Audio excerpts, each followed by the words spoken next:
Bien, hermanos míos, muy buenas noches. Gracias por estar con nosotros en la casa del Señor. Continuamos estudiando esta disciplina que nos enseña a interpretar correctamente la palabra de Dios a través de la aplicación de los principios bíblicos. Por eso se llama hermenéutica bíblica. Y hoy vamos a comenzar con el tercer punto. Hemos hablado mucho acerca del análisis del contexto.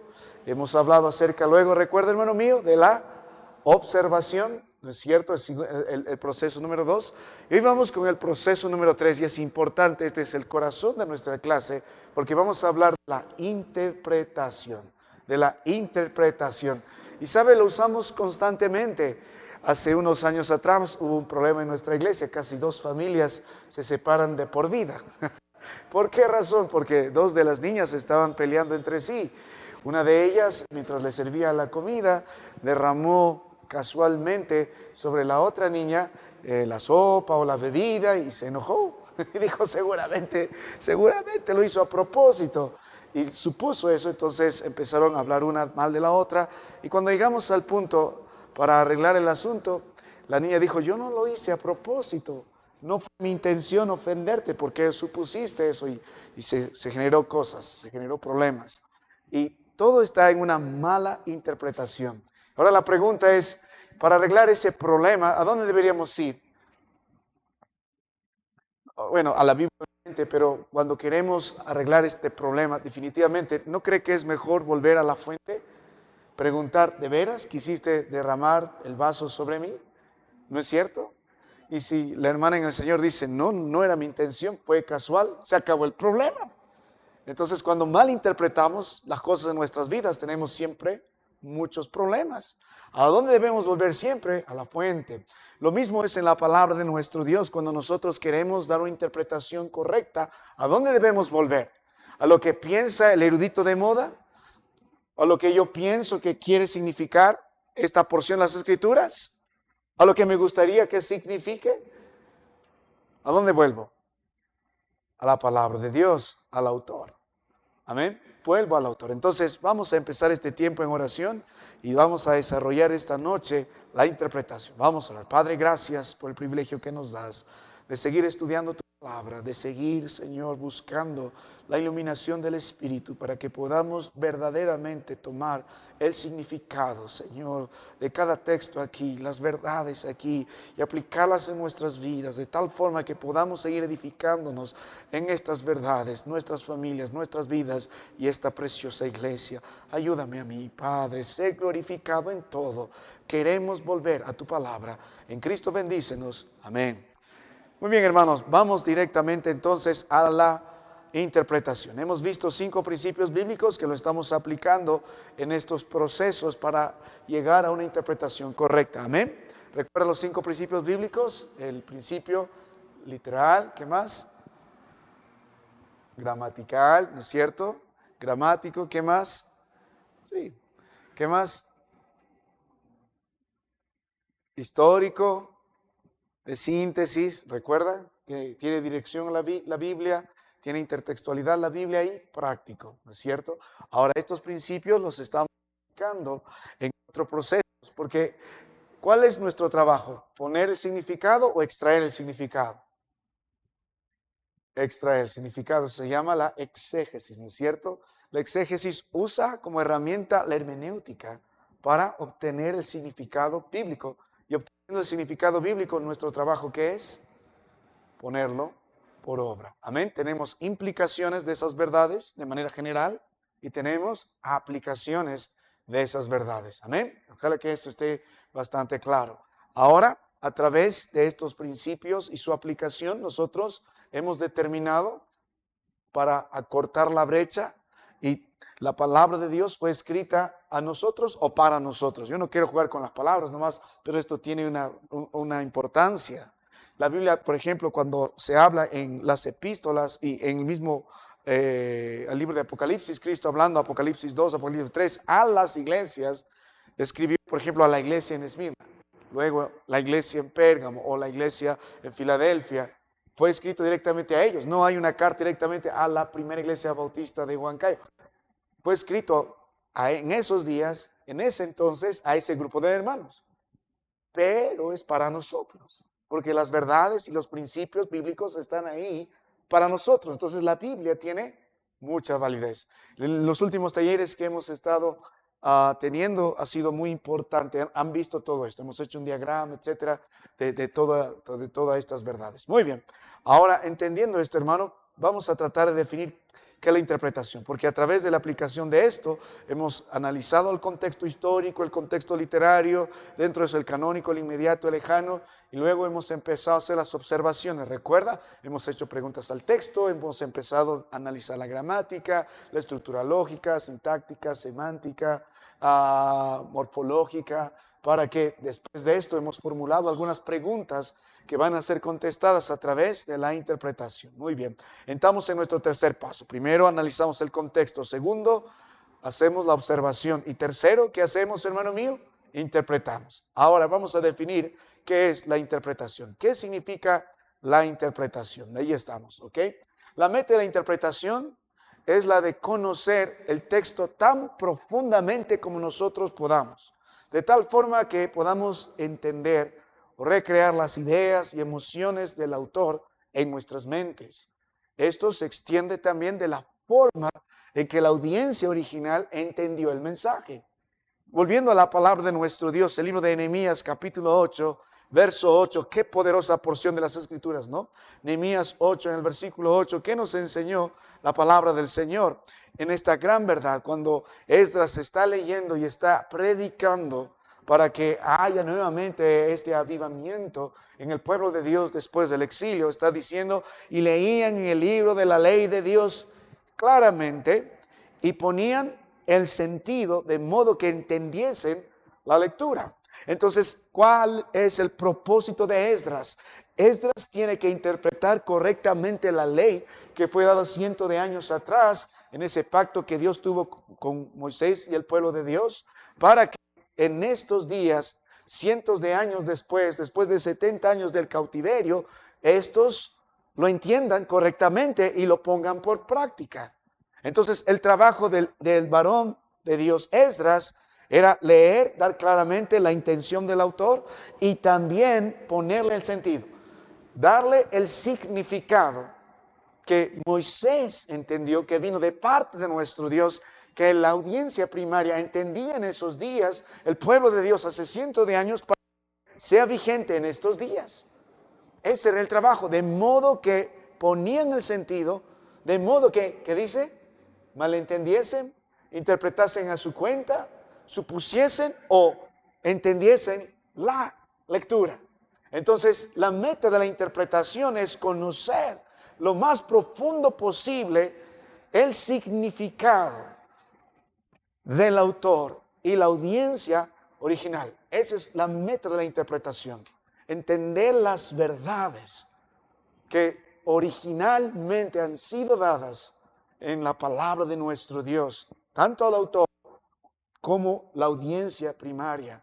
Entonces, cuando nosotros decimos que estamos interpretando la palabra de Dios, estamos extrayendo correctamente el significado de tal forma que lo entendía el autor y lo entendía ¿quién? La audiencia primaria. O sea, cuando nosotros estamos dando el significado de una verdad, imagínense que estamos hablando cualquiera de las epístolas, estamos estudiando el libro de Tito y estamos en el libro de Tito capítulo 3.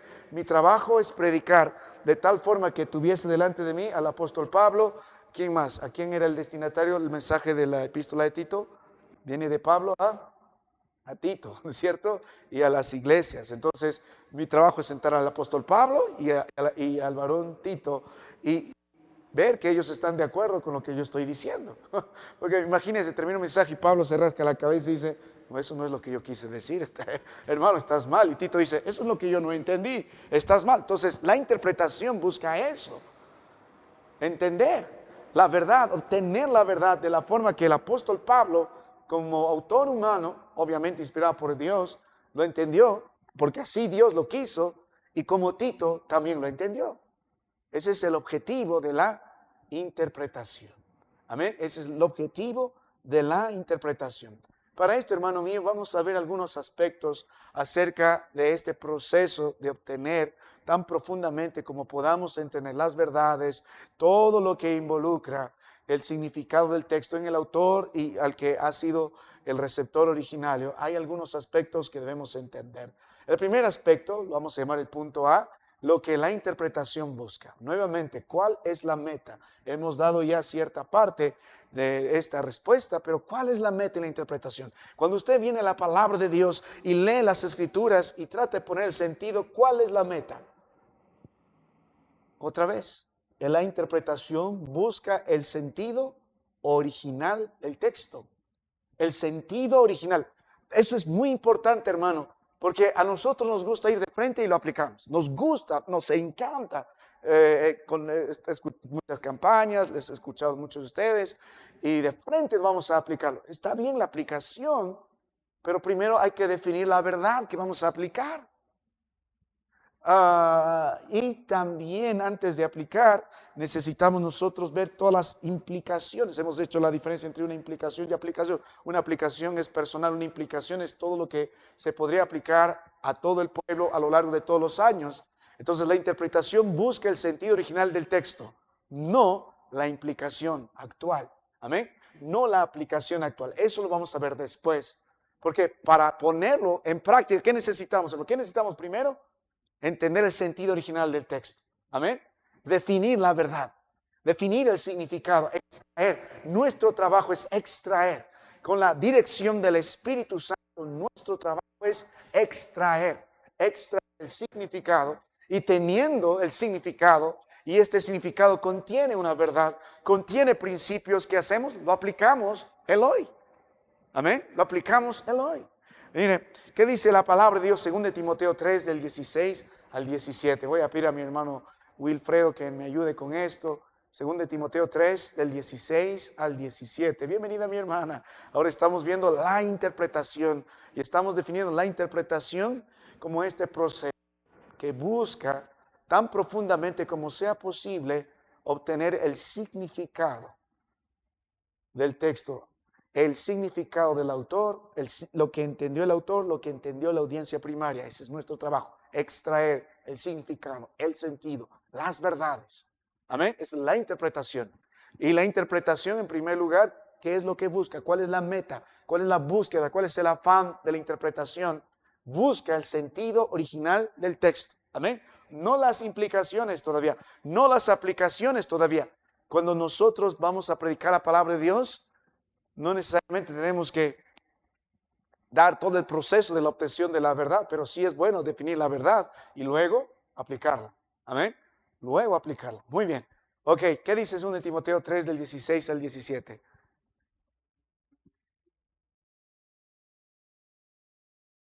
La escritura es inspirada por Dios y útil para enseñar, para redarguir, para corregir, para instruir en justicia, a fin de que el hombre de Dios sea perfecto, buena obra. Amén. En primer lugar, este versículo nos predica la suficiencia de ¿qué? De las Escrituras. Toda la Escritura. Toda la Escritura. Pero no solo nos predica la suficiencia de las Escrituras, sino también nos predica el trabajo o la obra de la Escritura correctamente interpretada. Porque da el énfasis, es inspirada por Dios. No son las ideas del hombre, no solo son las experiencias del hombre, es palabra de Dios que habló al hombre y produjo este escrito, una verdad inerrante, infalible, es nuestra autoridad, la palabra de Dios. Entonces, la Escritura es suficiente, la Escritura es inspirada por el Señor y es válida cuando nosotros la interpretamos correctamente. Entonces ahora es útil para enseñar, ahora es útil para redarguir, ahora es útil para corregir, ahora es útil para instruir por justicia, ahora es útil para que el hombre de Dios sea perfecto, enteramente preparado para toda buena obra. Pero la Biblia, en este contexto del énfasis, no te olvides que es de Dios. Entonces nuestro trabajo es ese, en la interpretación de obtener el sentido original del texto, lo que Dios quiso decir, no las implicaciones todavía. Amén. No las aplicaciones todavía, sino el sentido original. Muy bien. Permíteme ir a algunos pasajes y vamos a participar todos, hermanos, y veremos en esta noche que hay algunos de los pasajes que son favoritos de nosotros los usamos en nuestras oraciones, los escucho en cada ustedes decirlos y les diré que muchos están mal interpretados. Así que vamos a ir a algunos de estos pasajes y quiero que participe. Yo les voy a decir, ¿qué cree usted que significa este pasaje? Y luego vamos a ver a luz de las Escrituras que vamos a pedir la ayuda e iluminación del Señor, qué significa. Por ejemplo, un pasaje bien común, libro de Éxodo 20, verso 14. Vamos, mi hermano Emilio, ayúdenos a buscar. Éxodo 20, versículo 14. Vamos a ver unos ejemplos prácticos de la interpretación. Vamos con pasajes sencillos. Éxodo 20, verso 14, y voy a preguntar a cualquiera de los hermanos qué significa este pasaje. Éxodo 20, versículo 14.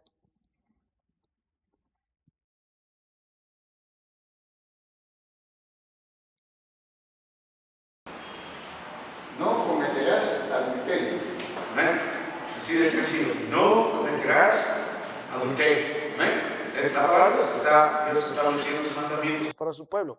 Empiezan con los 10, luego va a ir desarrollando cada uno a través de todas las leyes. Entonces, le pregunto, hermano, a cualquiera, ¿qué quiere decir no cometerás adulterio? ¿Qué significa? ¿Cuál es el sentido original de esta palabra? Sí.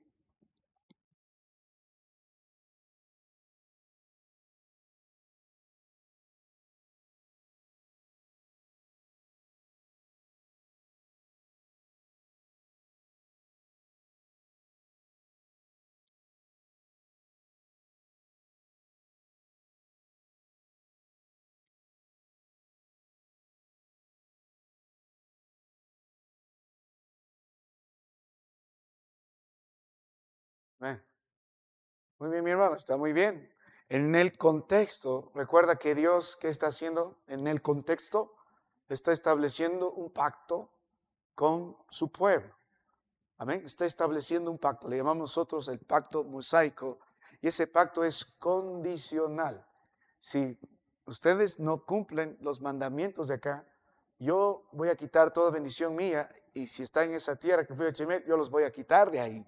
Entonces, en ese establecimiento, Dios está haciendo un pacto con su pueblo. Entonces, no solo entendemos, como bien mi hermano dijo, el cometer adulterio significa ser infiel a nuestra esposa o irse con la mujer del prójimo, sino que no solamente estamos nosotros siendo infieles a nuestra mujer, sino que estamos siendo infieles al pacto que Dios está haciendo con el pueblo.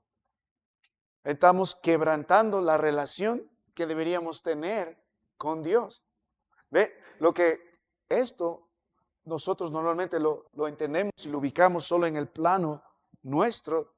Moisés y el pueblo de Dios lo entendía de una forma más clara que nosotros, porque ellos sabían que cualquiera de estos mandamientos que se ultraje es una ofensa directa con Dios, y sobre todo con el tema del adulterio, porque no solo predica el pecado que cometo contra mi esposa, sino sobre todo contra Dios, porque estoy quebrantando su pacto y me convierto delante de Dios, no solo delante de mi esposa en un adúltero, sino delante de Dios un adúltero, porque yo quebranté el pacto de Dios, escogí mi carne, mis deseos, mi propia ley, que la ley de Dios. Mire, esto lo puso de esta forma el libro de Mateo capítulo 5, verso 27, del verso 28, dándole el significado correcto. Mateo 5, 27 al 28. Darcy, ¿puedes leerlo, hermano?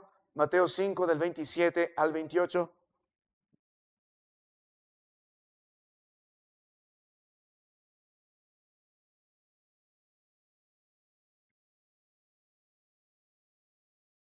Mm, 27 a 28. Dice así la palabra del Señor. Oísteis que fue dicho, no cometerás adulterio. Pero yo os digo que cualquiera que mira a una mujer para codiciarla, ya adulteró con ella en su corazón. Amén. La interpretación o la mala interpretación de los religiosos de aquellos días. Ellos creían que no estaban quebrantando esa ley porque físicamente no estaban cometiendo adulterio con otra mujer. Pero Dios dice, para mí son adúlteros. ¿Por qué? Porque ya codiciaron en su corazón a otra mujer. Y no solo eso, ustedes no están viviendo delante de mí, están quebrantando el pacto que yo escribí. No solo son infieles de corazón a la mujer a las que Dios les ha dado, sino son infieles a mí. Porque yo puse ese pacto, ese mandamiento delante de ustedes. Mire el libro de Hebreos capítulo 13 en el versículo 4. Vamos a pedir a alguien más que nos ayude. Aaron, ayúdame, hermano. Oh, ahí está Juancito. ¿Puedes leer, Juancito? Hebreos 13, verso 4. Y Aaron va buscando Salmo 137, 9. ¿Puedes leerlo, Juancito? Hebreos 13, 4.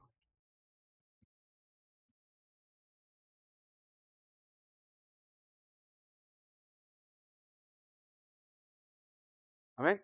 Entendemos mejor ahora el significado, ¿no es cierto? Porque no solamente es un acto deshonroso en nuestro hogar, sino que estamos siendo infieles al Dios que nos dio la palabra de Dios. Por eso Dios derrama su ira. ¿Ves que el significado es más profundo, es más grande, implica más, como veremos más adelante, lo que Dios quiso decir? No es solo un simple acto de ser infiel y bueno, se arrepiente, hermano. Ha sido infiel físicamente, de corazón, no solo a su esposa, sino a Dios. Por eso Dios aborrece tanto el adulterio. En su contexto escribió ese mandamiento haciendo un pacto. En el Nuevo Testamento tenemos el pacto de la gracia, que es a través de Cristo Jesús, con mayor razón. Con mayor razón. Somos infieles al Señor y a su gracia. Muy bien. Ahora, ¿qué dice el Salmo 137, verso 9? Aquí hay otro versículo en el que podemos buscar el significado original del texto. Perdón, si tú puedes leerlo, hermano. Dichoso el que tomara y freíare tus niños contra la peña. Muy bien, decides preguntar, hermanos, ¿qué significa este texto? Y si definimos el texto, ¿cómo lo aplicaríamos en nuestros días? Recuerda que estamos viendo cómo interpretar la palabra de Dios. Ya habiendo estudiado el contexto, haciendo las observaciones, ¿cómo interpretamos entonces la palabra de Dios? El trabajo de la interpretación es buscar, ¿no es cierto?, la verdad, el significado tal como recibió el autor y la audiencia original. Y primero debemos volver al texto, el sentido original del texto. Amén. No a otras verdades, no a otras capas, sino al sentido original del texto, que es lo que quiso decir el autor bíblico a su audiencia original. Amén. No lo que yo pienso en estos días, no lo que el erudito de moda dice estos días, sino originalmente. Volvamos a la palabra de Dios originalmente. Entonces, ¿cómo podríamos nosotros darle un significado a esto? ¿Qué principio podíamos nosotros tomar de aquí? Porque la Biblia dijo que toda la escritura es útil, ¿no es cierto? Si yo fuera como cualquiera, iría y trataría de aplicar esto directamente. ¿Qué sugiere literalmente el texto? Que tome a los niños que son enemigos del pueblo de Dios y los estrelle con la pared, ¿no? O que esté orando, Señor, por favor, que los niños que son los hijos de nuestros enemigos, que mueran golpeados contra la pared, o que sufra un accidente tan terrible o alguien los trate así. ¿Cómo podría yo predicar esta porción de las Escrituras? Hermano, cuando vemos este salmo, es un salmo imprecatorio, se llama por el contexto en el que está pasando y mayormente es poético. En el contexto está demandando el pueblo de Dios justicia y está confiando en la justicia de Dios. No es una interpretación moral directa, sino son expresiones sinceras de estos hombres, de su dolor, y están buscando apelar a la justicia divina en una verdad que ellos entienden, que Dios es justo y que Dios aborrece al impío y Dios aborrece al pecado y que Dios un día va a destruir a todos aquellos que no se han arrepentido. Y a lo largo de la palabra de Dios, a través de Isaías, a través de Jeremías, a través de Ezequiel, Dios prometió destruir a este tipo de imperios como el imperio de Babilonia, el imperio que vienen después de ellos, por su impiedad, Entonces, ¿cuál es el principio ahí? ¿Cuál es el principio ahí? Nuestra confianza en la justicia de Dios. Es lo que Dios va a hacer. Nuestra confianza en que Dios va a castigar al malo y en su gracia va a preservar al justo. Ese es el punto. Amén. Imagínense si yo aplicase eso directamente. No podríamos hacerlo, ¿no es cierto? Andaríamos por ahí, ¿cuántos niños muertos no estarían? No, Dios me ha dicho y Dios dice en su palabra. ¿Ves? Tenemos un serio problema.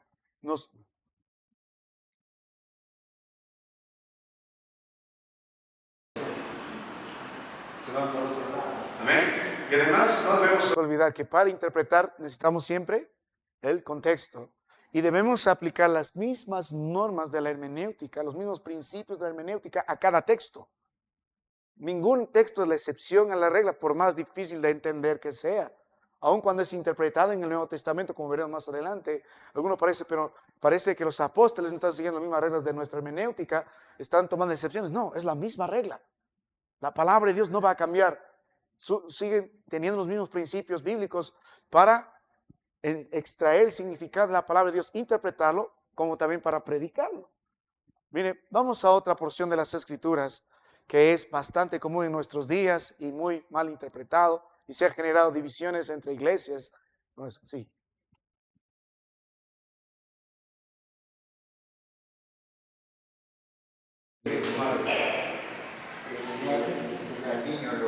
Sí, toma el niño y estrella, la palabra estrella hasta que reviente. La palabra dichoso es bienaventurado. El punto del varón que está diciendo ahí, o él lo ha entendido no como nosotros lo queremos entender, por el contexto. El pueblo de Dios está en exilio, en el exilio, debido a que por su maldad, por su pecado, y Dios usó al imperio de Babilonia para hacer ese cometido. Pero al mismo tiempo Dios sentenciar al Babilonia por haber hecho lo que hizo, por la maldad, por la crueldad, por la forma en la que hizo lo que hizo de una manera tan despiadada. Nabucodonosor va a ser el caso único de un gran arrepentimiento a través de Daniel, vemos eso, pero Dios va a castigar igual a Babilonia, o Babilonia existe, dejó de existir, va a levantar el imperio medio persa. Entonces, en ese contexto de llanto, de quebranto, se levanta la voz de este varón inspirado por el Señor, confiando en que un día Dios va a usar a alguien para cumplir estos propósitos, para destruir al enemigo, a la nación, confiando en la justicia del Señor. Sí, el punto es dichoso el que Dios utilizará para su instrumento.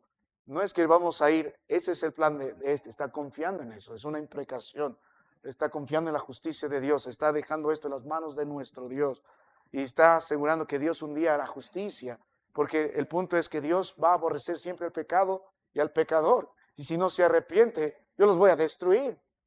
Hermano, cuando usted vuelve a la palabra de Dios y lee el libro de Lamentaciones, después que vino Babilonia, encuentras a mujeres comiéndose a sus hijos. Pues el grado al cual llegó el pueblo de Dios de humillación por su pecado, y todo eso vino parte del castigo de Dios. Entonces, algo el pueblo de Dios sabe. Esa ira de Dios que vino sobre nosotros vendrá un día sobre nuestros enemigos. Vamos a confiar en la justicia de Dios. Y ahora podemos confiar en la misericordia de Dios al mismo tiempo también. Dios tuvo misericordia del pueblo de Babilonia a través de Daniel, a través de Nabucodonosor. Pero este pueblo no se arrepintió, no volvió al Señor de todo corazón. Más bien Dios los destruyó, al igual que los imperios que vinieron después. Entonces, ese es el punto, amén. Ese es el punto. Muy bien. Ahora, vamos a unos versículos. Andy, ¿puedes leer 1 Corintios 11 del 5 al 6? Y si ven todo el contexto, hasta el día de hoy, en muchos países, especialmente en el Perú, sobre todo en la parte nuestra, allá en la selva, tenemos iglesias que cortan comunión con iglesias porque unos no usan el velo y otros sí usan el velo. Esta no es de nuestra comunión, no practica el velo, son pecadores. Ya nos dicen una iglesia apartada de toda verdad porque no usamos velo solo en los cultos. ¿Qué dice Andy? 1 Corintios 11, 5 dice: pero toda mujer que ahora o profetiza con la cabeza descubierta afrenta su cabeza, porque lo mismo es que si se hubiere rapado, porque si la mujer no se cubre, que se corte también el cabello, y si le es vergonzoso a la mujer cortarse el cabello o raparse, que se cubra. El punto es que toda mujer Que ahora profetiza con la cabeza descubierta deshonra su cabeza. Entonces, muchas iglesias interpretan eso. Las mujeres deben tener velo en la iglesia. Si no, no están cumpliendo con la palabra de Dios. Si no, no son una iglesia escritural, ni mucho menos una iglesia bíblica, y no reconocemos iglesias así. ¿Podría directamente interpretarse así y luego aplicarse de esa forma? Primero, por eso es importante el análisis del contexto. El contexto, lo que está fuera del texto y lo que está dentro del texto. En la cultura de Corinto, en la cultura grecorromana, cubrirse la cabeza era una señal pública a las mujeres de modestia y de respeto al orden y la autoridad. Pero el problema en sí no era el velo. Por otro lado, tenías un grupo de mujeres feministas, digamos así, de esos días, las sacerdotisas de la diosa en esos días de Corinto, que eran básicamente mujeres que se prostituían en adoración, andaban en rebeldía con la cabeza rapada. Entonces, por eso, si alguien venía de ese contexto, ponte un velo hasta que crezca el cabello, porque el punto es, sométete a las autoridades que Dios ha establecido. El punto no es literalmente el velo, porque luego más abajo dice, en lugar del velo que Él les ha dado, el cabello. Entonces, el punto es, si yo respeto las autoridades, yo voy a ser mujer como Dios espera que sea. Estaba el día de ayer predicando en una iglesia sobre el concepto de una mujer, de dónde viene. El mundo de estos días ni siquiera se define qué es una mujer en esta corriente feminista. Pregúntale a una de ellas, ¿qué es una mujer? Bueno, es un hombre que se siente mujer, es cualquier cosa que se siente mujer. Pero ¿qué es mujer? No pueden dar definición. ¿De dónde viene el concepto de una mujer? De la palabra de Dios, de las escrituras. Entonces, el punto es que la mujer bíblica, ¿sabe? En 1 Pedro 3:1, someterse a las autoridades que Dios ha puesto, empezando su esposo. Y Dios dijo delante de las autoridades, incluso delante de los seres divinos, perdón, de los seres angelicales, es el velo. Pero si tiene cabello, suficiente, es el cabello. Compórtate como una mujer bíblica, femenina. Es importante por eso. El punto no es usar velo. En todo caso, si fuera la interpretación así, la mujer tendría que usar el velo las 24 horas. No solo en la iglesia, sino las 24 horas. Amén. Ustedes han visto el énfasis del pastor Pablo, porque un varón no entra con un sombrero, un gorro, justamente porque dentro del contexto bíblico es una afrenta a la autoridad. En cambio, la mujer no hay problema. Por reverencia. Amén. Entonces, ¿por qué tenemos tantos problemas? ¿Por qué iglesias tienen tantos problemas? Se separan, se pelean, incluso hay campañas solamente del velo y se quedan ahí, habiendo temas más importantes acerca de la palabra de Dios. Y el apóstol va a decir ese contexto, el que quiere ser contencioso, que lo sea, yo no. Porque el principio es claro. Amén. Ahora, vamos a otro pasaje que nos gusta mucho y muchas veces lo malinterpretamos. A ver, ¿a quién le preguntamos? Otra vez, a mi hermano, busque 1 Corintios 14, versos 40. 1 Corintios 14, versos 14, 40. El mismo contexto. La iglesia de Corinto, hermano, una iglesia llena de problemas, de conflictos, mucho de eso por la mala interpretación de la palabra de Dios. Y el apóstol Pablo tiene que poner claramente las escrituras e interpretarlas correctamente por el caos y el desorden. Y normalmente una iglesia que esté en pleitos y contiendas es porque alguien no está queriendo someterse a la autoridad de la palabra de Dios. Está rechazando el significado bíblico de las escrituras o lo acomoda a su pensamiento o a su punto. Y hermanos, carnalmente les digo, todos nosotros nos gusta acomodar la palabra de Dios a nuestra forma de pensar. Ese es un serio problema. Vamos a dar cuenta de Dios un día. Es un delito, es un crimen. Usted no debe acomodar la palabra de Dios como quiere, como piense. Usted dirá la palabra de Dios y extraer lo que Dios dice. Lo que Dios quiere es lo que importa. Lo que Dios quiere decir es lo que importa, no lo que yo quiero decir. No importa lo que yo estoy pasando. Amén. Vamos a la palabra de Dios. ¿Qué dice 1 Corintios 14, 40?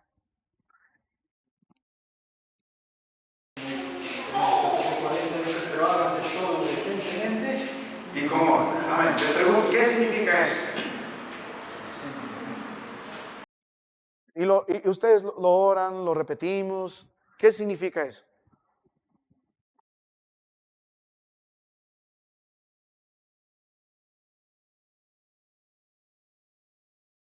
Amén.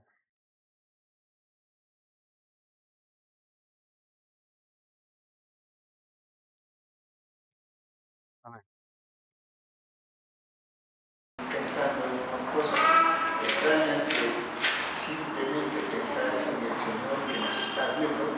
porque siempre buscamos su presencia y entendemos que hemos superado también cuando estamos unidos acá en nombre de Cristo, de que Él está presente. Entonces, por lo tanto, debemos estar siempre recogiendo nuestros pensamientos delante de Dios. Amén. Ahora, todos tenemos nuestra manera de verlo, interpretarlo, acomodarlo. He visto eso en muchas iglesias y en muchos hermanos tratando de, más usan el versículo a veces para castigar a otro hermano. No, yo estoy bien, tú no estás haciendo las cosas decentemente y con orden. Tenemos que hacerlas, ¿ok? Pero siempre tenemos que ver que el contexto, ¿amén?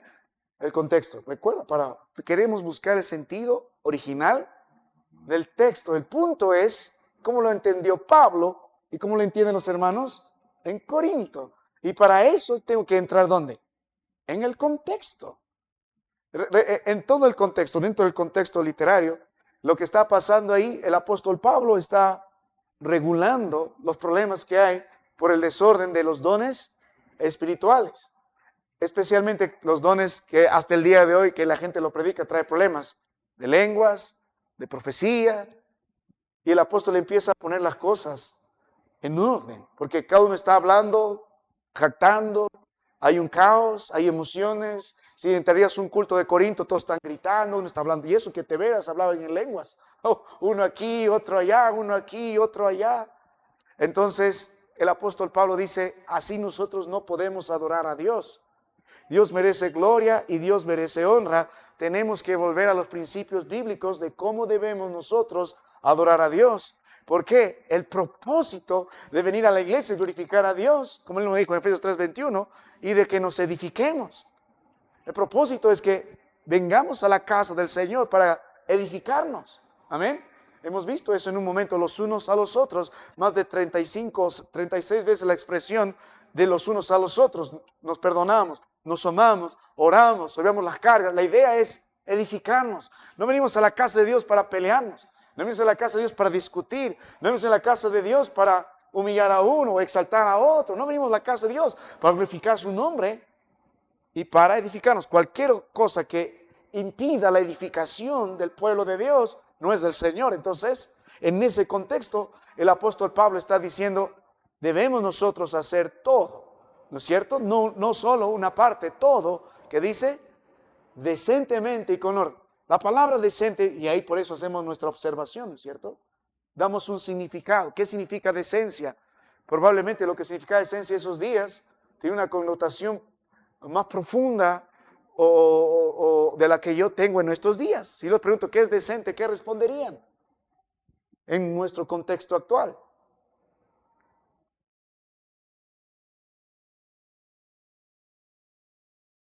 En ese contexto, la palabra en el idioma que se ha escrito se traduce apropiado, noble, respetuoso, digno y utilizado en los otros contextos de la Biblia para hablar de algo que está sin ninguna cosa que implique escándalo. O sea, es hablar de decencia, es algo que pide que no haya escándalo. Es la ausencia del escándalo. Muy relacionado a una conducta decorosa, reverente, llevado al tema de la santidad y sobre todo aplicado en la adoración. O sea, cuando nosotros oramos, Señor, que podamos nosotros hacer las cosas decentemente, estamos hablando, Señor, que no tengamos escándalos, que no hay irreverencia y toda implicación, por ejemplo, sensualidad, cualquier cosa indecora. ¿Lo entendemos? Indecente. Amén. Porque eso ¿qué? No edifica. Y cuando Dios habla de esa conducta, ¿recuerdas cuando habla a la mujer? En el libro de 1 de Pedro, en el capítulo 3, y hemos estudiado eso también en el libro de Tito, en el capítulo 2, hablando de las mujeres maestras del bien y lo que deben de enseñar. Cuando tenemos a hermanas y hermanos que están delante de nosotros, llamando la atención por ser sensuales o mírame a mí, entonces somos indecentes. Causamos cierto escándalo, agitación, se pierde el propósito de edificar. Entonces, cuando oramos, Señor, queremos andar decentemente, hablamos de algo respetuoso, de algo, de una conducta que refleja nuestro temor y nuestra reverencia al Señor. Y justamente es lo que está pasando en Corinto. Tenemos personas que están llegando totalmente irrespetuosas, con la cabeza rapada, hay sensualidad. Las fornicaciones están destruyendo la iglesia en Corinto. Entonces, y cuando hablamos de la palabra orden, literalmente es según el debido arreglo, alineado bajo cierta estructura establecida, obviamente sometida a la palabra de Dios. Dios, el Señor no quiere que nosotros vengamos a ver qué hacemos hoy, ¿no? Sino que previamente sepamos lo que vamos a hacer bajo la palabra de Dios. Básicamente, cada quien en su lugar haciendo lo que tiene que hacer. Eso es orden. Amén. Imagínense, digo, yo quiero hacer las cosas con orden en la casa del Señor. Y de pronto, hermano mío, en plena prédica, y eso que he orado, en plena prédica me pongo a ver mi celular, me pongo a gritar, me pongo a cantar. ¿Eso será orden? No. Todo tiene su tiempo, todo tiene su momento y todo tiene su lugar.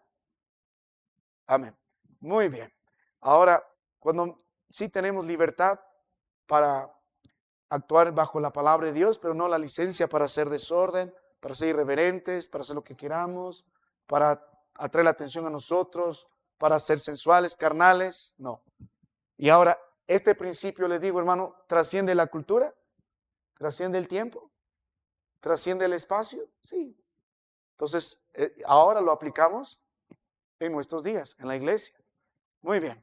Entonces, el trabajo del exégesis, dijo un viejo predicador, no es el intentar transportar la Biblia a nuestro tiempo, sino trasladarnos al tiempo de la palabra de Dios. Tomando la verdad y ahora sí lo aplicamos a nuestros días. Muy bien. Ahora vamos a otro punto, hermanos. Rápidamente la hora está pasando. Primero, hemos visto que la interpretación, estamos viendo este gran punto, la interpretación busca el sentido original del texto. Ahora la interpretación busca lo que el autor quiso comunicar. No solo el sentido original del texto, sino lo que el autor quiso comunicar. Recuerda que al principio de la clase hemos nosotros definido cómo la palabra de Dios nos ha sido dada. Tenemos, por decirlo así, dos autores, amén. El autor divino y el autor humano. Obviamente, el reproducto de todo esto es la palabra de Dios, totalmente inspirada, inerrante, infalible, autoritativa de Dios. Dios usó hombres, pero cada palabra que el hombre produjo fue promovida por el Señor, fue dictada, digamos, por el Señor en un momento, fue inspirada, exhalada por nuestro Dios. Pero el autor humano no era un hombre que de manera robótica nada más hizo sin entender. Los autores que Dios usó en la palabra de Dios eran hombres bíblicos, llenos de la palabra de Dios. Y cuando miras la revelación progresiva de nuestro Dios, todos estos autores tenían todo ese conocimiento bíblico previo en su corazón. Eran buenos estudiantes de las Escrituras. Ellos entendían, ellos discernían mientras Dios les está hablando la palabra de Dios. Entonces nuestra búsqueda, la interpretación es qué es lo que el autor quiso decir. No el sentido del texto que yo quiera extraer. No. Hermano mío, permíteme ayudarte en esto. Permíteme ayudarte en esto. La meta de la interpretación bíblica es conocer el texto tan profundo que podamos nosotros recrear con fidelidad el significado original del autor bajo la inspiración divina. Ese es nuestro trabajo. ¿Quién determina el significado del texto? El autor. ¿Recuerda el ejemplo al principio? Todo se había arreglado ese malentendido en la discusión entre las dos niñas. Si tan solo una de ellas había preguntado, ¿cuál era tu intención? Y hermanos, eso está en la vida de nosotros. Muchos de ustedes se pelean porque suponen cosas, porque creo que eso quiso decirme, pero cuando vuelve a la fuente, ¿dónde encuentra la verdad? En lo que el autor quiso decir. Imaginemos que estamos en un juicio y de pronto tenemos una grabación nada más de alguien que está queriendo probar que tal ladrón es culpable y aquí está su grabación de mentira. Entonces tú puedes escuchar la grabación y puedes tratar de interpretar qué quiso decir el ladrón en su el acusado del ladrón en su excusa de por qué estuvo en ese lugar y qué pasó con las cosas en ese instante. Podrías tú tratar de interpretar, pero si quieres saber el significado, tienes que preguntarle, por eso en los juicios tienes que preguntar al acusado, ¿es cierto eso? ¿Es cierto eso? Tenemos que ir a la fuente. Entonces, el significado no lo determina solamente el hombre o lo que yo pueda percibir, sino ¿quién lo determina? El autor. El autor. El autor determina el significado del texto. Por lo tanto, el significado del texto no es subjetivo, no es con muchas capas de significado. A veces decimos, ¿qué significa esto para ti? ¿Qué significa esto para ti? No. Más bien es cómo lo aplicas tú. Hay muchas aplicaciones, pero el significado es uno. Y lo determina ¿quién? El autor. Entonces, si nosotros entendemos esto, no debemos tener pleitos y contiendas en la iglesia, porque tenemos un solo significado, una sola voluntad del Señor. Lo mismo en nuestro hogar. Amén. Ahora, Dios es el autor. La Biblia va a ubicar el sentido siempre del texto con el autor. Incluso la misma Biblia va a referir eso. Mire la palabra de Dios, unos ejemplos. ¿A quién le toca? A mi hermano Emilio, creo, ¿no? Deuteronomio, hermano, 29. Luego, mi hermano Darcy, ayúdame a buscar Hechos 8:34. Hermano Juancito, Efesios 3:4. Y Aarón, 2 Timoteo 2:7. Vamos por ahí. 29.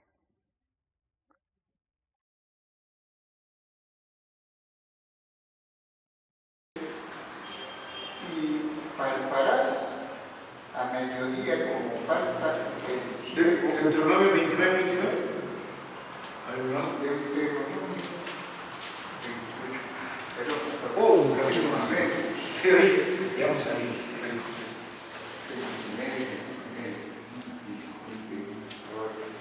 Las cosas secretas pertenecen a Jehová nuestro Dios, más las reveladas son para nosotros y para nuestros hijos para siempre, para que cumplamos todas las palabras de esta ley. Bien, este versículo primero nos Establece que Dios no lo ha revelado todo. Amén. Hay muchos misterios, hay cosas que Él se ha guardado, pero todo lo que ha sido revelado de Dios está al alcance de nosotros, los creyentes.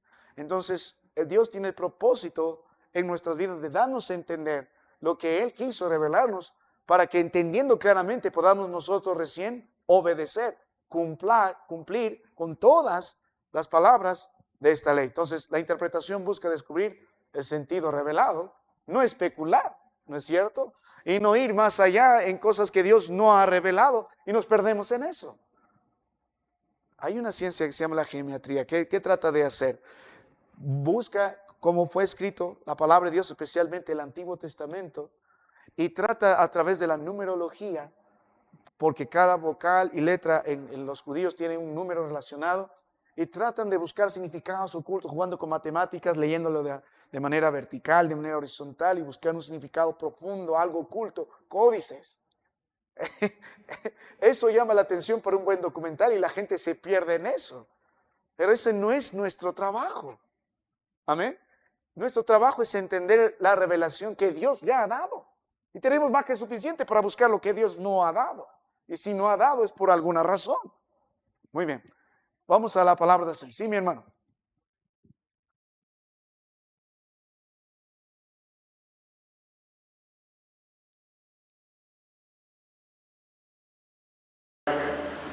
Sí, La Biblia dice que nos guiará a la verdad que proviene de Dios. Pero recuerden estos días, nosotros seguimos obteniendo revelación, inspiración. No, ¿qué tenemos en nuestros días? A través del Espíritu Santo.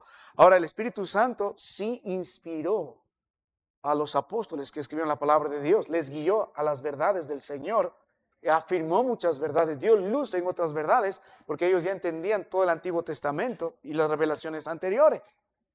Pero para nosotros en nuestros días, ¿qué es?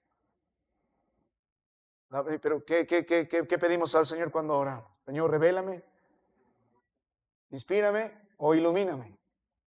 Iluminación. Entonces, nuestro trabajo será, digamos así, mejor cuando nosotros buscamos, obviamente, la guía del Espíritu Santo en nuestro esfuerzo diligente del estudio de la palabra de Dios. Te pedimos más luz. Como usted dijo, mayor entendimiento en la palabra de Dios.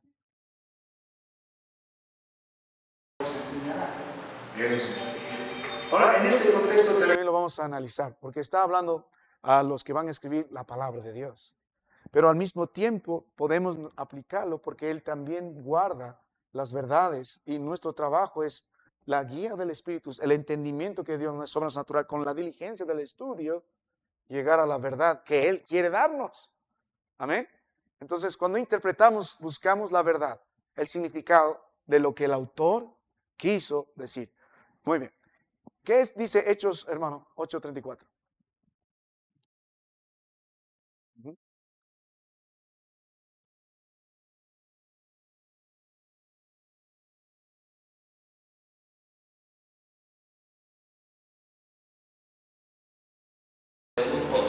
Miren, un elemento nuevo que el Señor entendía. ¿De dónde debe buscar el significado? ¿De quién dice qué? El profeta, del autor. No está diciendo a Felipe, Felipe, ¿qué dices tú de esto? Sino que dice el eunuco, un verdadero creyente de veras, alguien que Dios está obrando para bien, un nuevo creyente está volviendo ¿a dónde? A lo que dice el profeta. ¿Cuál era la intención del profeta? ¿Cuál es la intención del varón de Dios que Dios usó? Porque el autor bíblico es nuestro Dios y usó a un autor humano. Ambos tenían el mismo concepto, tenían la misma verdad. Entonces, Felipe está volviendo, ni le cuestionó, no dijo esto, no, eso no es aplicable para nuestros días, no, yo te voy a decir lo que significa, no. O busquemos al rabino de nuestros días, a ver qué le parece el significado. No, volvamos al autor. ¿Qué estaba pasando por la mente de Isaías? Cuando hablaba Isaías 53. Ese es el punto. Si queremos interpretar, tenemos que volver al autor. Porque el autor nos da el significado. Este pasaje nos va a subrayar mucho la importancia de examinar la palabra fielmente, interpretarla fielmente en este pasaje profético, porque está hablando de Isaías 53. Y luego Felipe va a interpretar esto apuntando a Cristo Jesús por toda la Biblia, empezando de Isaías. Muy bien. ¿Qué dice el libro de Efesios 3:4, perdón? ¿Puedes leerlo, Juancito? O si no, mi amiga que lo lea. 3:4, perdón. Leyendo lo cual podéis entender cuál sea mi conocimiento en el misterio de Cristo. Amén. El apóstol Pablo mismo está hablando En el contexto, lee lo que yo estoy queriendo decir. Porque lo que yo estoy queriendo decir es lo que Dios quiere decir. Vuelva al autor. Incluso el apóstol Pedro va a decir lo mismo, que hay algunos que están mal entendiendo lo que el apóstol Pablo está queriendo decir. Implícitamente está diciendo, vuelve al autor. Ve lo que el apóstol Pablo quiso decir, porque los indoctos tuercen, porque lo están interpretando a su manera, dejando de lado lo que el autor quiso decir. Así que la fuente es tan importante para la interpretación, así como los que reciben la palabra de Dios, como el mensaje. El mensaje no va a ser interpretado correctamente si yo no vuelvo de dónde vino. Tengo que volver a dónde vino. ¿De dónde vino? Tengo que volver al autor. Muy bien. ¿Qué dice 2 Timoteo 2:7? ¿A quién le toca? Aarón.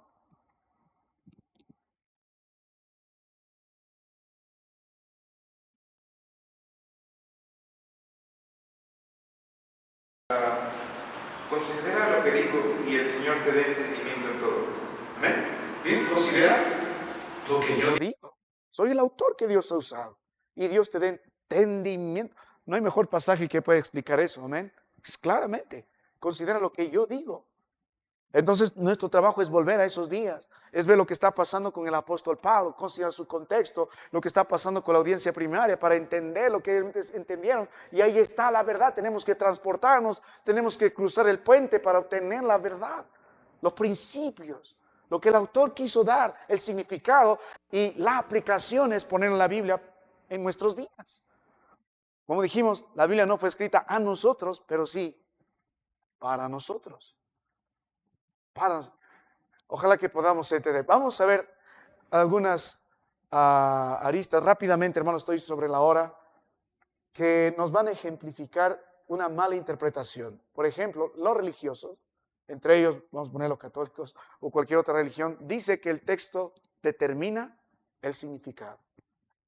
No necesariamente el autor, en contraste el autor. Cuando alguien desestima el autor y solo toma el texto para encontrar el significado, tenemos problemas. ¿Por qué razón argumentan eso? Porque ellos creen que el autor no entendía todo lo que escribía y enseñan que cada texto presenta un sentido humano y luego hay otro sentido divino y luego hay capas. Eso se llama sensus plenior. Es muy común en otros ambientes, no en nosotros, ni me interesa que memoricen la palabra, pero el punto es que muchas religiones hay, muchos se han desviado porque están interpretando, solo mirando el texto, pero no considerando al autor, menospreciando a los hombres bíblicos que Dios usó para escribir la palabra de Dios. Yo les digo, Moisés, empezando de Moisés, siguiendo por todos los varones que Dios usó en el Antiguo Testamento, profetas menores, todos eran hombres bíblicos. Entendían la palabra de Dios mejor que nosotros. Ellos entendían lo que Dios quiso comunicar y llegando a la palabra de Dios en el Nuevo Testamento, los apóstoles interpretaron de la misma forma, eran hombres llenos de las Escrituras. Si desestimamos lo que el autor quiso decir y solo nos quedamos con lo que yo quiero tomar del texto, tenemos problemas. Es un problema creer que el autor no determina el significado, porque nosotros vamos a imponer entonces nuestro significado. Yo pienso, yo creo, a mí me parece, entonces hay una gran disociación entre lo que Dios quiso decir y lo que el autor humano entendió. Hermano, nuestro Dios inspiraba la palabra, ha sido inspirado. Nuestro Dios, a través del Espíritu Santo, inspiró su palabra a través de estos hombres. Y a lo largo de la Biblia podemos ver que tanto el autor humano como Dios escribieron la palabra inerrante. Y obviamente todo esto fue producto de la obra divina. Mira el libro de Jeremías 1:9. Andy, por favor, busque Jeremías 1:9. Rápidamente, hermano, lo más rápido que puedan. Y mi hermano, 2 Timoteo 3, del 16 al 17.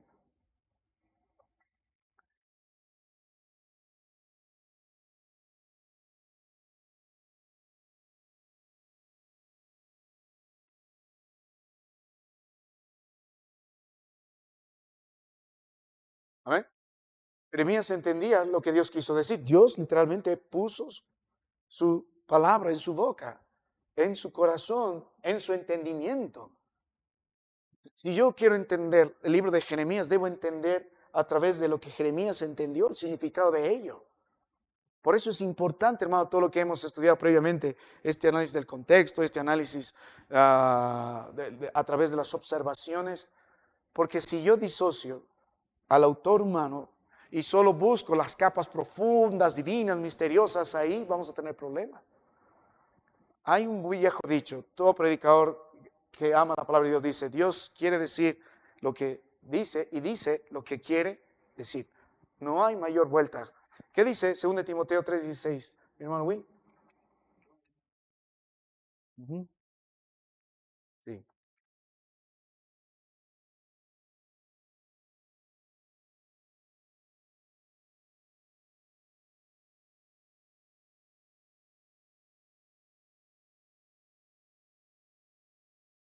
Bueno, ahora, ¿ves? Toda la escritura ha sido inspirada por el Señor. Toda la escritura, todos los autores humanos, siendo inspirados por el Señor, como dice 1 Pedro 2:19, tenemos la palabra profética más segura, entendían lo que Dios quiso dar. No eran hombres ignorantes, no eran hombres que probablemente no entendían todas las implicaciones, las aplicaciones, como tenemos mejor ahora en el futuro, pero sí entendían la verdad, tal como Dios quiso darla. Hermano, esto es un principio importante. Porque si un hombre bíblico que no entendía lo que Dios quiso decirle, no era lleno del conocimiento de la palabra de Dios, ¿cómo va a enseñar eso? ¿Cómo predicaría eso? Mejor ponemos robots y que repitan nomás. Ellos entendían.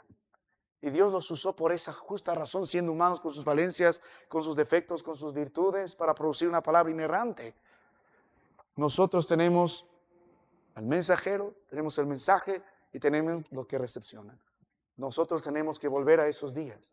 Y si queremos interpretar correctamente, tenemos que entender el texto en su sentido original. Y entendiendo eso, tenemos que volver a lo que el autor quiso decir, antes de extraer inmediatamente un significado.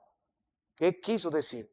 Hermanos, cuando esto no sucede, de pronto voy a poner capas en la palabra de Dios y empiezo a alegorizar. Hay muchas analogías, sí. Hay muchas tipologías, sí. Y la palabra de Dios nos va a invitar a eso mismo. Y la Biblia misma se va a interpretar a sí misma en eso. Pero yo no puedo ir por ahí alegorizando todo. Permíteme hacerles algunos ejemplos para terminar esta noche acerca de una mala interpretación, poniendo una interpretación plena, supuestamente, capas y capas y capas y capas de significado. Mire, vuelvo a la palabra del Señor. Es un ejemplo clásico. En Mateo 5, del 26 Mateo 5, del 25 al 26. Yo lo leo. Mateo 5, del 25 al 26. Ponte de acuerdo con tu adversario pronto, entre tanto que estás con él en el camino, no sea que el adversario te entregue al juez y el juez al alguacil y seas echado en la cárcel. De cierto te digo que no saldrás de allí hasta que pagues el último cuadrante. Algunos religiosos, algunos teólogos religiosos van a interpretar esta cárcel como referencia a un lugar intermedio entre el cielo y el infierno, y le llaman purgatorio. Y van a decir que el cuadrante representa una deuda espiritual. Y luego van a seguir alegorizando que la cárcel simboliza este lugar donde se purgan los pecados.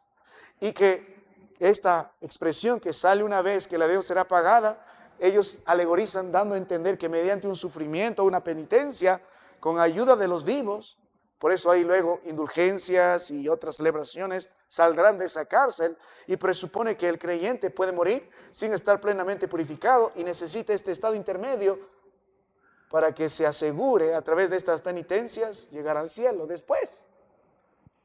Mire, es una doctrina que se aplicó por años y muchos lo creen. ¿Y de dónde apareció? Porque tomó el texto totalmente aislado. Quiso probar algo con un fin. Ahora, en esos días, sobre todo en el tiempo de la adquisición, tú podías comprar tierra en el cielo. Podrías ser indulgente, podrías bautizarte por los que han muerto. Y, claro, pero al final es ganancia. O sea, y hermanos, te diré, muchos de nosotros estamos en el mismo problema. Si yo voy a interpretar así la palabra de Dios, no voy al sentido original del texto, no estoy yendo al autor, eso no es lo que quiso decir Cristo Jesús, porque si me ayudan, hermano, que el contexto de Dios de qué está hablando en todas estas parábolas, sobre la urgencia de un arrepentimiento verdadero, si no viene la ira de Dios y el juicio, por eso está enseñando esto. Ahora, cuando ve esto, la palabra de nuestro Dios, lo que Él está ilustrando aquí, Cristo haciendo más bien su ilustración, Él va a dar el significado de esto, nos está llamando a entender las consecuencias severas si nosotros no nos arrepentimos. No tiene que ver nada con un estado intermedio entre el cielo y la tierra. Aunque puede decir, esto simboliza, esto significa, esto es muy peligroso. Muy bien, el cuadrante y la cárcel simplemente lo que Dios quiso decir, no involucra un purgatorio, no involucra nada, sino la gravedad de no reconciliarnos con el Señor. Viene el juicio de Dios, si no nos arrepentimos. Ahora, tenemos otros problemas estos días y yo temo que está en el corazón de algunos.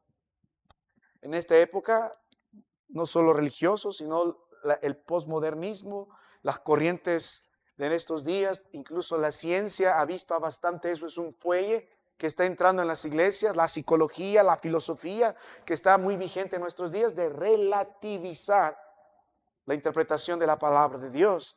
Esta época posmoderna, dicen que el autor no puede determinar el significado. ¿Por qué? Porque no está presente. Entonces vamos con muchas presuposiciones a interpretar el texto.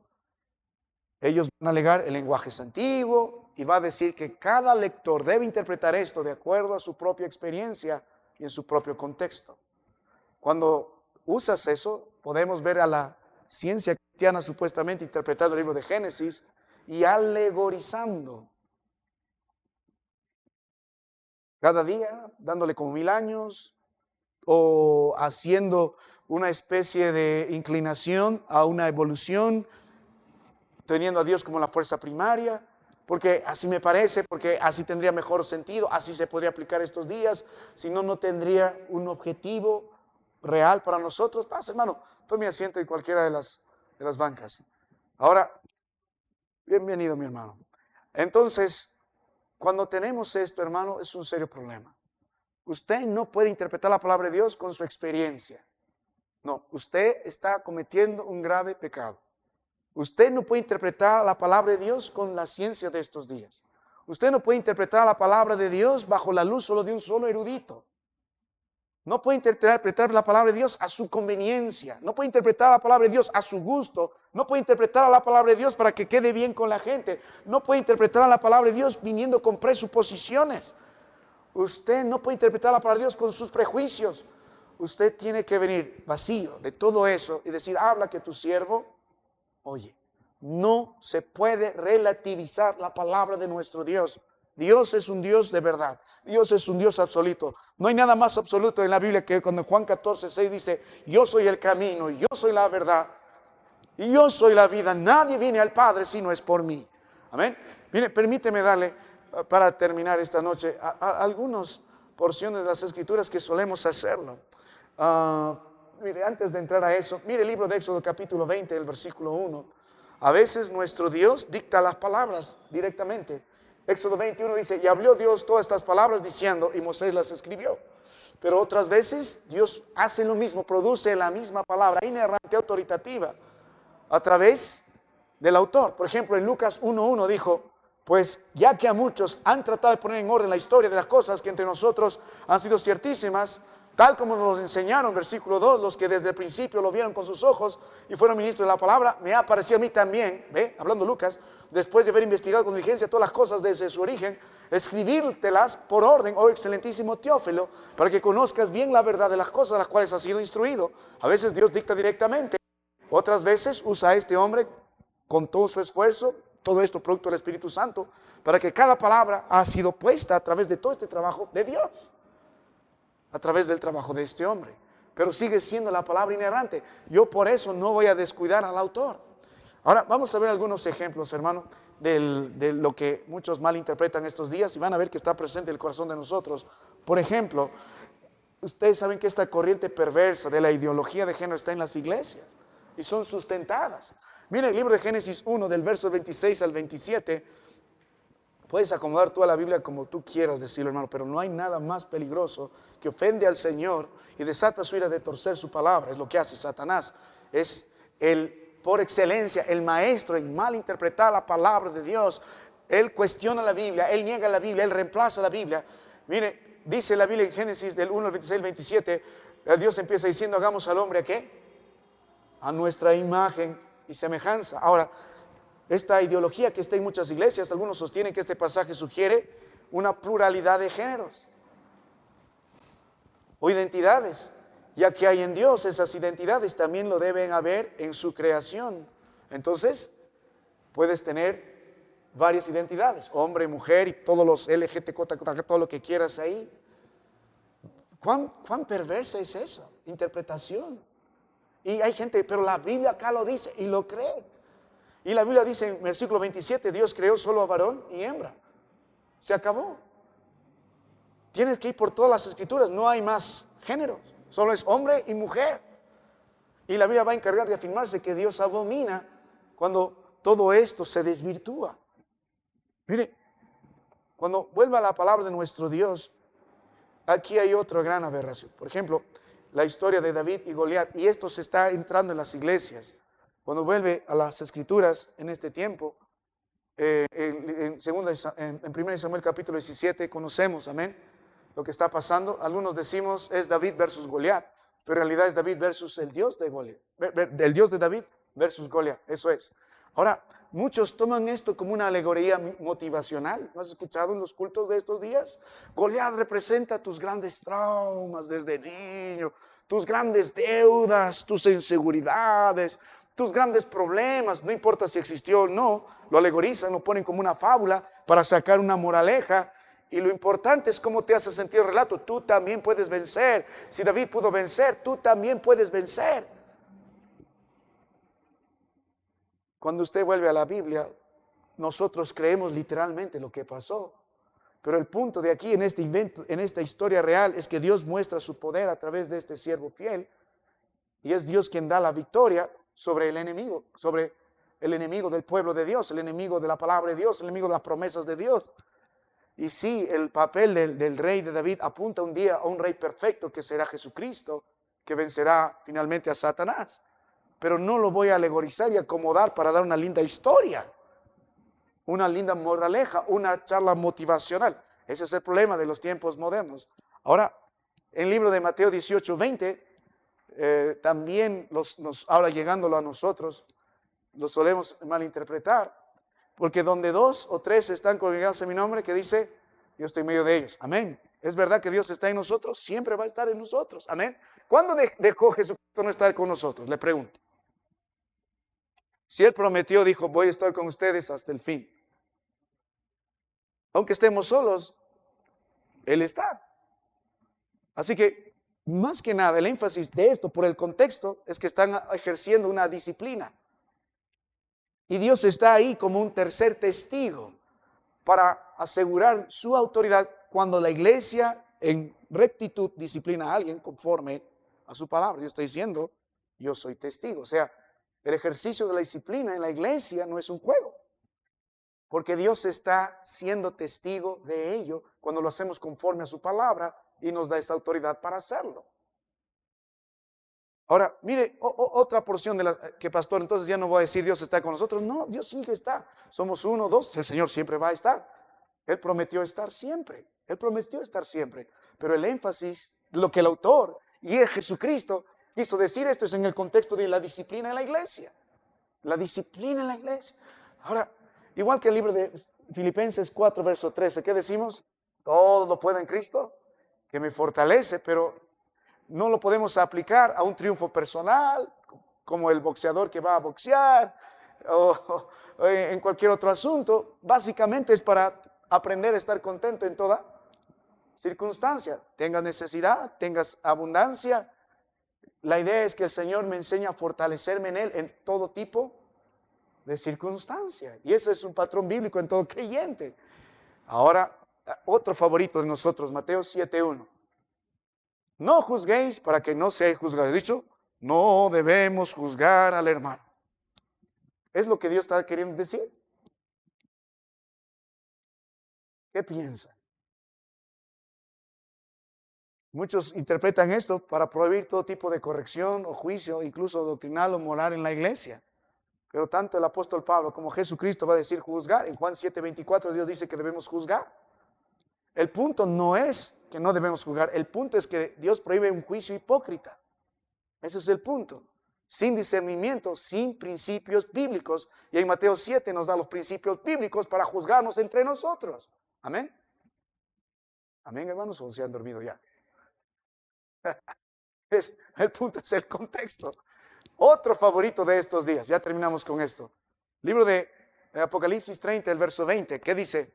He aquí, yo estoy a la puerta y llamo. Si alguno oye mi voz, ya a la puerta, con él, cenaré con él.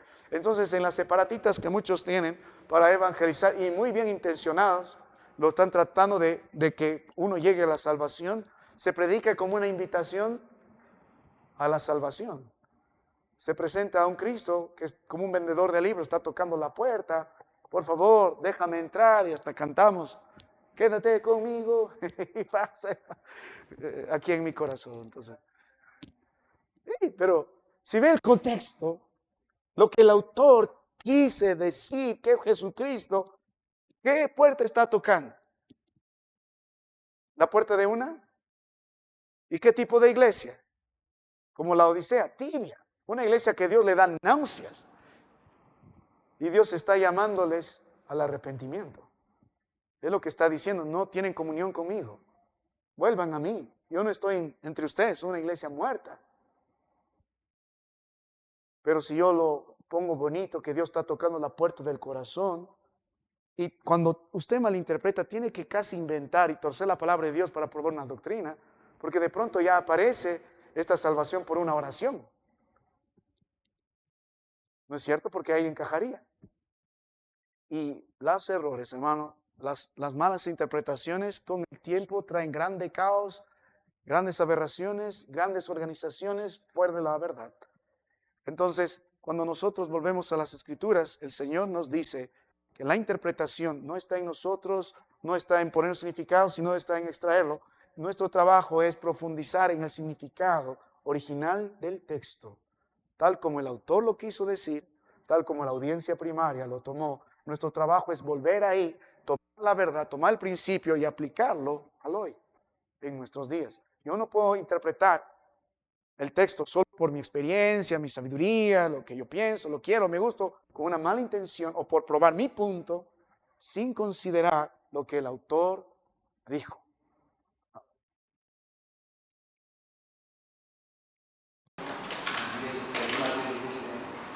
Dios me dijo. Entonces, si nos lleva a la conclusión, aquí este es un superhombre. Ya está peor, ya, pues porque ya la palabra de Dios dijo que no hay mayor revelación. el último amén se escribió y se acabó. No, Dios me dijo, Dios me dijo. No, eso es, no, Señor. Sí, mi hermano. A la iglesia, pero también el cristiano es iglesia también en nuestra vida. Sí, Nosotros somos parte de la iglesia. A nosotros nos estaría tocando cuando estamos mal. amén. Ahora, yo quiero que Que no lo malentiendan. No estoy diciendo entonces, pastor, ninguno de esto. Todo esto, la Escritura no dijo es útil, pero para que sea útil yo tengo que obtener el significado correcto. Y para obtener el significado correcto yo tengo que entender lo que el autor entendió y la audiencia original entendió, para que esto sea aplicable a mi vida. Amén. Sea aplicable a mi vida. El problema está cuando yo estoy tratando de buscar lo que yo quiero. Miren, yo conocí a un misionero, le fue muy mal el ministerio, traté de corregirle y no se pudo, pero él abría, Señor, tú sabes los problemas que yo tengo. Leía la palabra de Dios así y leía. Y por ejemplo, estaba leyendo sobre la viña de Nabot y cómo fue hurtado. Esta viña de Nabot dijo, la Jezabel en mi vida está el hermano. Entonces yo tengo que actuar así como Jehú, más adelante, yo tengo que desaparecer ese hermano. Está alegorizando. ¿Cómo el autor cree que creía que la hermana tal era Jezabel? No, o sea, ese es el problema cuando voy así. Que hay promesas de las que sostengo y vivo, sí, hermanos, sí, toda la Escritura. Pero yo no tengo la capacidad de poner un significado que no está en la Biblia. Amén. Entonces, no estoy diciendo que no tomen toda la palabra de Dios, gócenla, pero tomen las verdades que Dios quiso dar, que Dios ha establecido, lo que Él decir. No sé si hay un pasaje favorito de ustedes, el mío, por ejemplo, mi esposa y yo nos fortalecemos siempre, Salmo 56, verso 3 y el verso 9, en el día que temo, yo te confío. Es una verdad que yo puedo repetir y constantemente, sí. ¿Cuál es el principio ahí? El temor y la confianza son dos fuerzas opuestas. O temo o confío en el Señor. Entonces la respuesta bíblica ante el temor, frente a las circunstancias, ¿qué es? Confiar en Dios. Amén. Entonces eso me anima mucho. Yo no voy a estar dudando, teniendo miedo, voy a confiar en el Señor. Y para confiar en el Señor voy a conocer a este Dios. Y el verso 9, otro versículo favorito, esto sé que Dios está por mí. Ahora imagínate a un ladrón cristiano intentando robar y usa ese versículo, esto sé que Dios está por mí. Y en el día que temo, en ti confío. No está mal, pues, ¿no? Está mal, porque todo el contexto describe el carácter del justo. Amén. Ya. Si alguien tiene alguna pregunta o algún versículo en el que quisiera meditar en algo, yo no tengo toda la respuesta, hermano, yo estoy aprendiendo también. Por eso tenemos al Espíritu, por eso tenemos la diligencia en el trabajo de la palabra de Dios.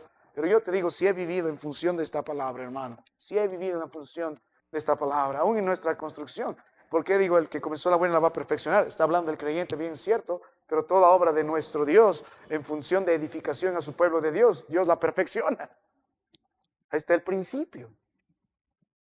Ahora, si yo fuera un ladrón y me pondría en eso tratando de disfrazarme de pastor y usar ese versículo, Dios no va a decir eso. Amén, hermanos. ¿Estamos bien? Ya, vamos a seguir viendo la interpretación. Tenemos todavía unas 4 clases más. Voy a tratar de apresurarme, pero no quiero apresurarme al mismo tiempo porque quiero que entiendan, yo quería ir más rápido esto, pero veo que es necesario ir, igual que ustedes, yo también estoy gozándome de las verdades que estamos aprendiendo, pero ese es el trabajo de interpretar. ¿Recuerdan Nehemías 8:8?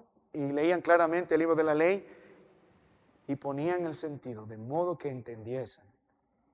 De modo que entendiesen, es el punto. Muy bien, si no hay una pregunta, vamos a terminar este tiempo en oración, luego vamos a orar todos, amén. ¿Ya? Padre, te doy gracias. Qué gran privilegio venir a tu presencia. Gracias por este grupo de hermanos, Señor. Buscamos la guía de tu Espíritu siempre para que nos ilumine, pero también te pido que despiertes en mis hermanos la diligencia y en mí también, Padre, de estudiar tu palabra. Queremos gozar de las verdades que aquí están escritas. No queremos pervertirlas, no queremos torcer. Si hay algo que hemos torcido en nuestra vida, perdónanos, Padre, límpianos, permítenos volver a tu palabra. Gracias porque tú eres un Dios bueno, gracias porque no nos abandonas y gracias por la palabra, gracias por las promesas. En Cristo bendícenos. Amén.